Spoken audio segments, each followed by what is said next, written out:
पुन्हा एकदा तुमचं स्वागत आहे द इन्फिनिटी होमली बाईट्समध्ये. आज आपण बनवणार आहोत चविष्ट आणि मसालेदार कलेजी मसाला. सर्वात आधी कलेजी एका भांड्यात घ्या. त्यात 1 ग्लास पाणी आणि 2 चमचे विनेगर घालून चांगलं धुवून घ्या. यामुळे कलेजीचा वास कमी होतो. आता कढईत मोहरीचं तेल गरम करा. त्यात जिरे घाला. त्यानंतर 2 ते 3 मध्यम कांद्याची पेस्ट घालून छान परतून घ्या. कांदा छान ब्राऊन झाला की चव छान येते. आता 2 चमचे आले लसूण पेस्ट घालून मिक्स करा. यानंतर 3 मध्यम टोमॅटोची पेस्ट घालून शिजवून घ्या.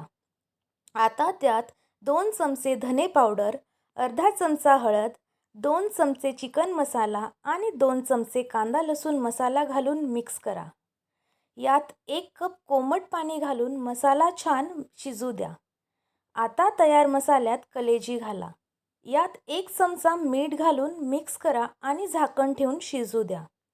शेवटी कस्तुरी मेथी आणि कोथिंबीर घाला. आता आपली गरमागरम आणि मसालेदार कलेजी तयार आहे.